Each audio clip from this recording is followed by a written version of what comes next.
things I wish I knew before I got into business and along my journey in business. My name is Jay.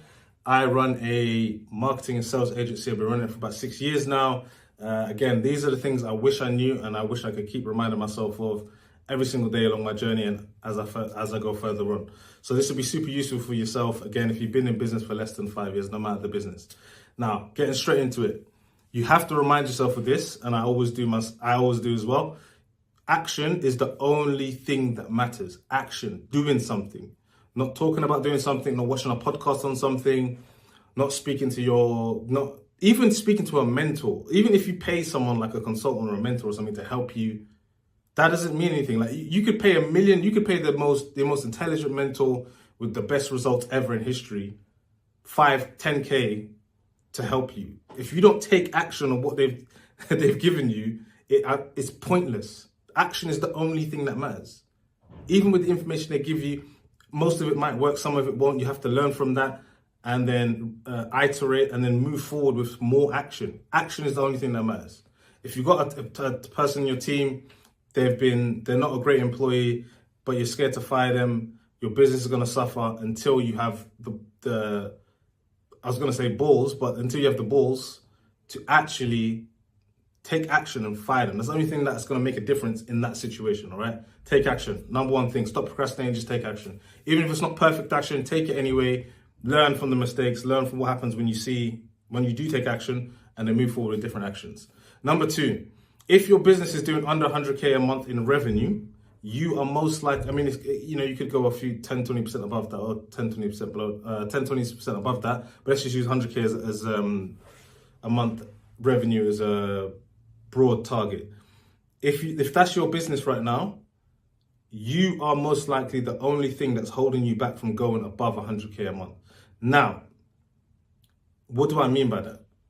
What I mean is that, and I don't mean like obviously there's business acumen issues, right? There's some things you don't understand in business or you're not able to execute on in business, which is holding you back from being under 100K a month. But more importantly than that is that you have emotional issues, you have insecurity issues that are holding you back from moving your business forward, okay?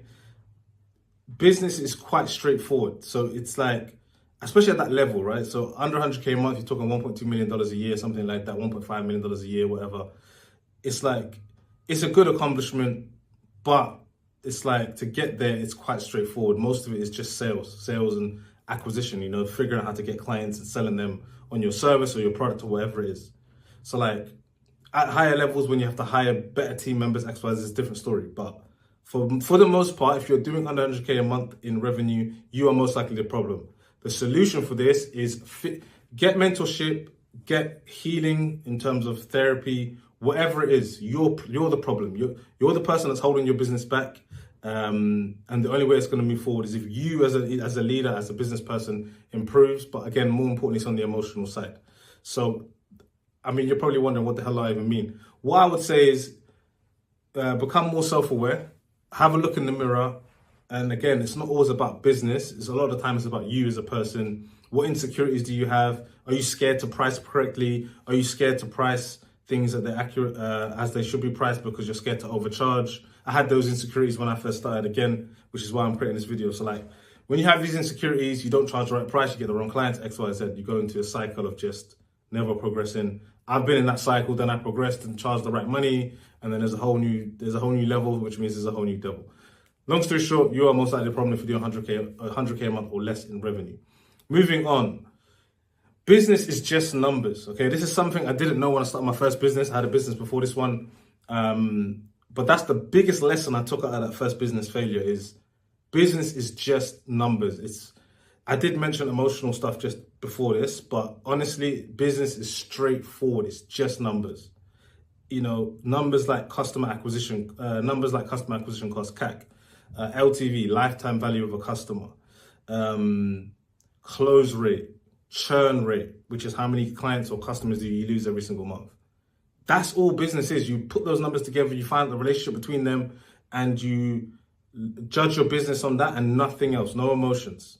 If the numbers don't stack up, if you ain't got enough cash or cash flow, you can't have X, Y, Z. You can't run those ads. You can't have that team member you wanted to hire. You may have to fire some team members. It's just numbers. It's just, that's all it is. It's nothing personal. If you have to hire someone or fire someone, if you have to put more on the ad spend or put less, if you have to strategize your whole ad strategy or client acquisition strategy, like I've had to do sometimes, because again, I know my numbers. If I'm charging 2.5K or 5K upfront to a customer, then it's like, cool, well, I need everything to reverse and I need everything to make sense based on those numbers. So in terms of if I'm charging you X and then I'm using a paid ad machine, for example, or paid ad funnel to get a customer, if I can't get customers for a certain price, which I can go into in a separate video, then I can't afford to acquire customers in this way on this platform.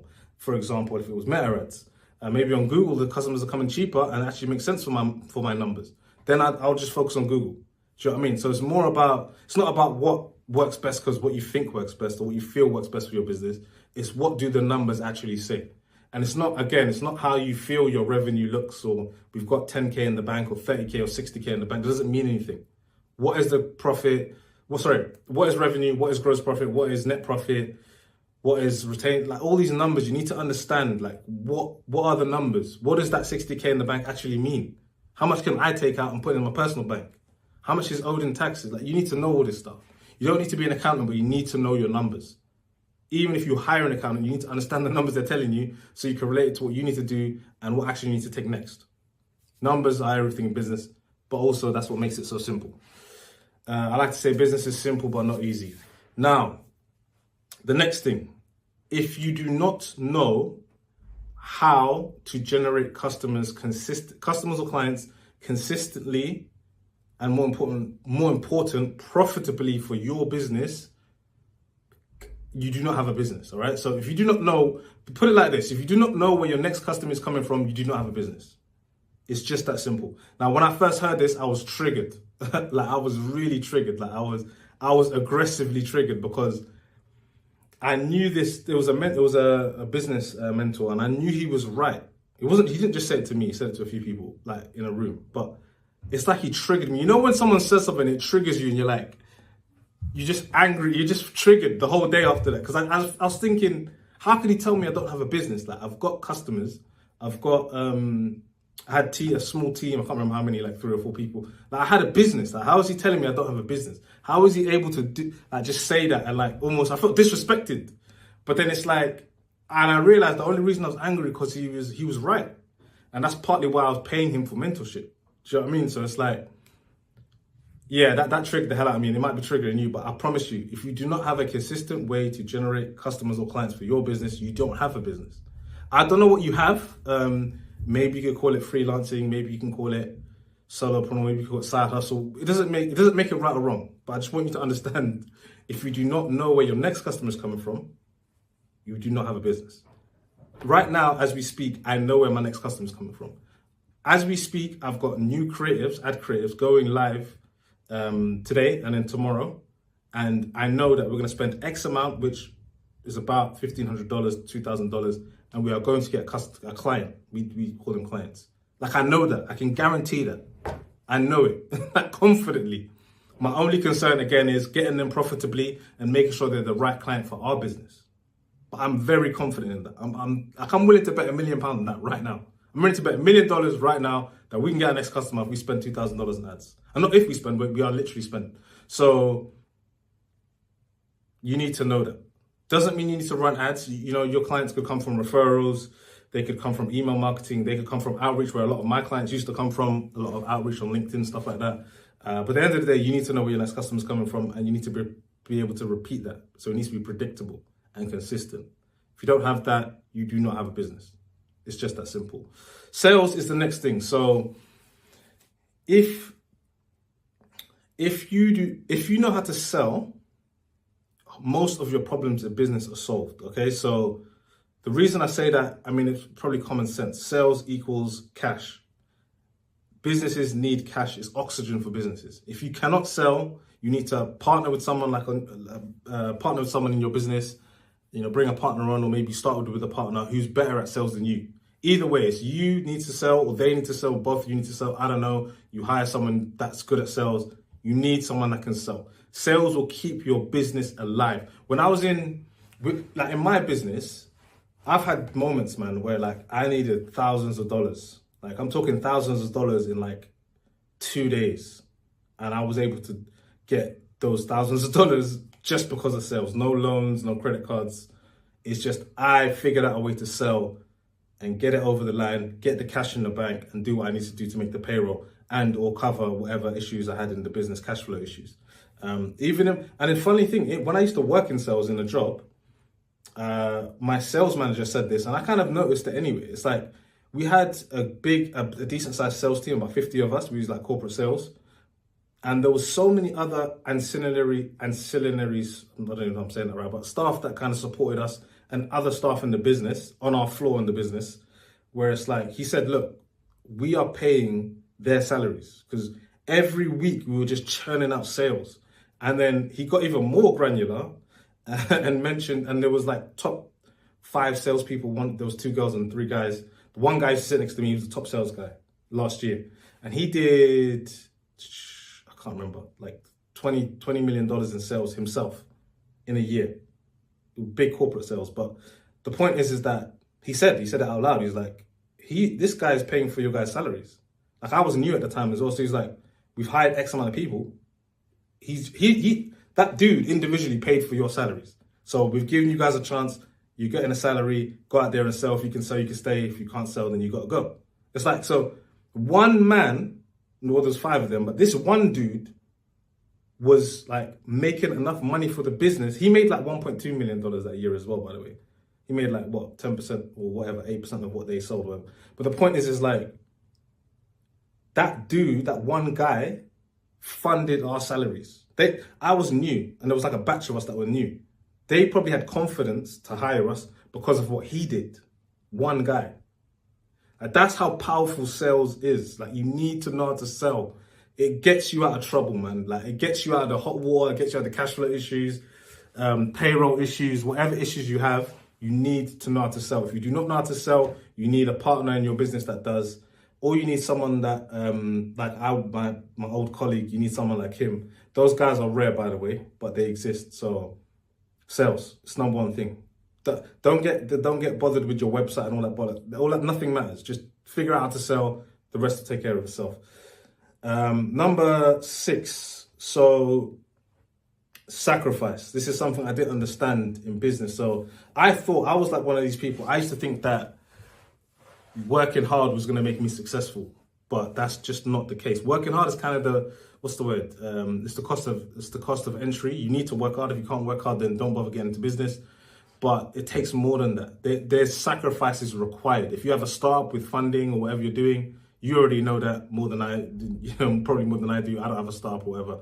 But at the end of the day, no matter what type of business you're in, if you're ambitious, you want to grow that business, especially from 0 to 1, from nothing really, and then bring it to something, it's like, you need to sacrifice friendships, relationships, your health, your mental health, your physical health. I put on a lot of weight in business. I've had like spikes up and down, weight gain and then weight dip and all this kind of crazy stuff, because the stress of business and the sacrifices required forced me to do that. I don't know what sacrifices you're going to have to make, but just all I want you to know is you have to be prepared to make them. I was not prepared when I started business. I thought if I just work hard and I never give up, I'll be successful. That's not how it works. Sacrifices will be made. Risks will need to be taken. You will be tested. So be prepared for that. Just be prepared to know that, okay, certain things are just going to have to get sacrificed. And maybe you don't want to sacrifice them, but just be ready for that. Have it in the back of your head. Now, another thing, again, this video could be for anyone, but I'm really making it for people that have been in business for less than 5 years. If you've been in business for less than 5 years, or especially if you're new to business, like, you need to be prepared to make no money for 5 years. I don't care what business you're in. I mean, even again, if you get funding, if you've got millions of dollars in funding, they didn't fund you for you to go on holiday to Saint-Tropez or whatever, Dubai. Like, they're funding you so you could hire the people X, Y, Z to start a business and get it off the ground and get it going. This money's not going in your pocket, even though some people do. That's another story. But long story short, in business, for the first 5 years, you are most likely not going to make any money. Let me give you a live example, a real example. So was it my 5th year in business? I think it was my 4th year in business. Like, the business did some decent revenues, but this is the thing as well, by the way. I'm not saying you won't make revenue. I'm saying profit, like profit in your personal bank account, money that you have made. You most likely will not make any money for 5 years. When I started making money in my business, it was around 3-4 years in. But the problem is that you've got to account for the years I didn't make money, right? So you got to, if you do the math, right? I think it was, I can't remember the exact date, but let's say it's 4 years in. I was 4 years into this business that I'm in now. Like, there was years, like multiple years, where I didn't make any money, or whatever money I did make, when you divide it by the amount of hours I worked, I literally made minus money, if that makes sense. Like, so it's like, you just have to be, again, you have to be prepared for that. I was not prepared for that. I literally had a meltdown. The last time I did those numbers, which was a few years ago, like, I had a meltdown. I was like, there's no way I made X amount of dollars and I worked X amount of hours. Like, there's no way. That's like, then when you do the equation, it's like minus dollars an hour. Like, it's crazy. Like, it's like ridiculous. It's like, what the hell? I might as well have just had a job. Do you know what I mean? So unfortunately, from my experience, for most business owners, not all, for most, at least 8 out of 10, you just have to be prepared for that. If I was more prepared emotionally and mentally to say, do you know what? This is just how business goes a lot of the time. First 5 years, you know, you might make a bit of revenue, but you're going to take some losses. There's going to be a lot of things that happen. And when it's all said and done, you're not going to make that much money. If I emotionally was prepared for it, like I am now, because I've experienced it, it would have made my life a lot easier. Moving on, identity. Identity is, again, it goes back to something I mentioned earlier. A lot of the time, a lot of the things that are going to hold you back, or hold 8 out of 10 people that are watching this video back, is your own identity and own self-esteem and insecurity issues. So I don't want to get too woo-woo with the whole thing, but at the end of the day, your identity is going to determine how far you go. And I'm not going to get into it because I don't want to get too woo-woo, but simply put, if you do not believe you're someone that can build $1 million business, you will not build $1 million business. It's just that simple. How do you believe? You have to have the identity. How do you get the identity? That's based on your habits. That's another story, another video for another day. But what I want you to do basically is be very self-aware about who you are. Not who you are on Instagram, not who you are in front of your friends or your girlfriend or your boyfriend. When you sit down on your own in the mirror and you look in the mirror, you know, who are you? What insecurities do you have? Because we all have them. That's what you need to really look at and work on. Because if you don't, you'll never be successful. Because you're most likely never going to believe you deserve to be successful, which is why you're not going to be successful. Obviously, successful means different things to different people. Moving on, something that's probably the most important. We only have 2 left. This is, I think, one of the most important things I'm going to mention in this video. If the biggest determining factor, if you are going to be successful, again, success means different things to different people, but let's use if success in business, whatever that means to you, you need to have what's going to determine how successful you're going to be is based on your level of stress tolerance and crisis management. Okay, stress tolerance is quite self-explanatory. We all go through stress in life for different reasons, but I'm telling you, your business is going to stress you out like you've never been stressed before. And I got to, like, as I said, like, your mental health is going to be affected and your physical health. And you get to points of, like, breaking points. But if you're just tough enough, or maybe you need to take a break or whatever it is, do that if you need to, which I've done at times, and then come back stronger. If you can do that, you can handle the stress, you can reach the next level. And there's just new levels of stress, like different levels of stress. For example, a mentor of mine who's very successful, a bit older, in his 50s or whatever, because he was my mentor, so I was telling him all my little problems I had. I can't make, I had like $5,000, $7,000 I needed to like pay my team. I didn't have the money, like I was stressing out like crazy. And he was like, I've had from multiple mentors say this, like where they've had like, they need like $800,000, like yesterday even. Like it's already late, you know what I mean? And they need it now, and like on Monday, it could get serious. They could be like bankrupt. And it's like the weekend, remember, business days. Banks don't really work on the weekend. It's like they've had millions of dollars in like shortfall. They've had to do crazy stuff. They have to make crazy phone calls. They stay up for like 10 days straight, like just stressed out of their mind. They got families and all this kind of stuff going on whilst they're going through these crazy business problems that no one will ever hear about unless you speak to them one to one.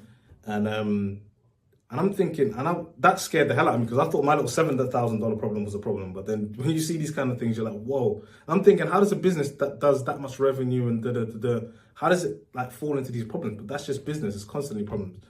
But the point I'm trying to make is with my mentor, him telling me stories like this, that's when I start to realize, okay, like this stress thing is not going away. Like business, the more, that's the worst thing. The more successful you get in business, the bigger your business becomes, the more people are involved, the stress just goes higher.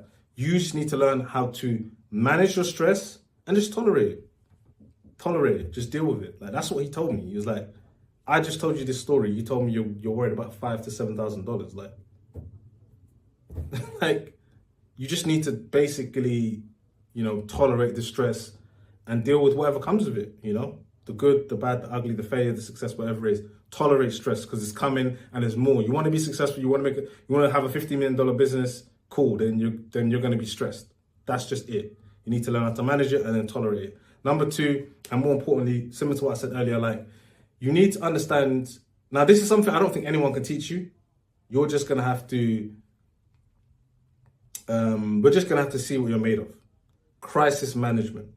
I'm talking about you need the $7,000 and you didn't get the $7,000. What are you going to do? Your team are meant to be paid at 3 p.m. on Monday. It's 4 p.m. on Monday, and you have $200 in your bank account and you owe like, where are you gonna, like, that is crisis. You're in crisis. So you have to just figure that out. I don't know how you're gonna do it. I don't have tips on it. I just had to deal with it as I went on. And as I look around at successful people, again, you're not the people at the higher levels, yeah, especially people that have been mentored by us, like you never hear about these crises they go through because it's never publicized for obvious reasons. But like, trust me, anyone in any business, anywhere, is the constant crisis management and crisis handling, constantly. If you work in a company right now, your C-suite, your CFO, your CTO, your CEO, those guys at the top on the board, there's constant crises that are happening constantly. They are dealing with crises that you couldn't even imagine, which is why they meet separately from the rest of the team, and you guys information trickles down. If you knew, put it like this, if you knew, yeah, like I can't even say the name of the company, and because this is from a mentor of mine, yeah, I can't say the name of the company or whatever, but it's a massive company that most people know. If you knew at times when they couldn't make payroll, like the stuff they had to do, like to survive and manage crisis, or when they got robbed, or like there's so many moments that are gonna happen where it's actual crisis, like it's actually like, it's not gonna be okay. You need to figure out how to manage that. I'm not saying solve it, I'm not saying be a superhero. I'm just saying there's going to be times where, like I said, it's like lifting a weight in the gym. Imagine you've got a heavy weight you're trying to lift and there's no one else in the gym and that heavy weight, you can't lift it and it's coming down onto your chest. Like, that's that, innit? Like, there's no one around. Like, you've just got to manage that heavy weight on your chest for as long as possible until you can either reach for your foot. Do you know what I mean? So it's like, it's a crisis. You need to figure it out. You need to have the ability to figure out crisis management, which you're only going to learn that and understand how to deal with that in the moment. It's not a thing you can teach. There's no training you can do. You just got to be able to manage crisis. Now, again, it's just about, the reason I'm mentioning this is you just need to be aware that these things will happen. I've been through a million crises and my business, I mean, to be honest, like the business is not that big. So as I grow as an entrepreneur and as my business grows, there's going to be bigger crises. I just need to get better at managing it. At least I'm aware, like I said, I'm aware and I'm comfortable because I've dealt with a few before. I'm aware of crisis that's going to come. So that's what I'm trying to do for you. It's just to give you again, if you're new to business, be ready for this. If you've been 3-4 years and you must have at least 1 or 2 crises, more's coming. So just be prepared to manage. Like I said, you're not going to deal with it. Like that weight in the gym when there's no one around in the whole building, and it's just you with a heavy weight on your chest and you can't move it and your arm's dead and you've got one arm, you've got to reach over the side and get your phone and try to speak. You just got to figure it out. Like, that's the best way to describe it. So be prepared for that. Last one is do not quit. So people say that all the time and it's kind of annoying, especially when you're broke and your business is failing. It's like, I don't want to hear that do not quit shit. But at the end of the day, I'm going to just leave it at this. If you do not quit, it's impossible to fail. if you don't stop running, you will eventually finish the marathon. If you don't, I mean, you could crawl to the end of the marathon, but technically speaking, if you just crawl for 48 hours and you somehow get to the end of it, you get to the end of it. So if you do not quit, you cannot fail. Simply because you do not quit. Not because you're the best, not because you managed everything well, not because you're a super successful, super entrepreneur. It's just because you didn't quit. There's a million times where I should have just quit. Like logically, financially, nothing made any sense, but I just didn't quit. And then naturally, I just ended up float. I don't know if the word's float, but you just float over to the next level. It's like a game, like Mario. Like you just find your way to level 2, and you're not in good shape because you just got battered by level 1, but at least you got to level 2. So from experience, man, it's like there's so many times I should have quit, but I didn't. And then naturally, I just found a way to reach to the next level in my little journey in entrepreneurship, or my business reach the next level. So if you do not quit, you cannot fail. So those are my top 10. Hopefully this video wasn't too long, kind of rambling, but that's that. Subscribe if you want to hear more on business, entrepreneurship, definitely marketing and sales. That's what we do. That's what I do. And we can take it from there. But I look forward to seeing you guys in the next video.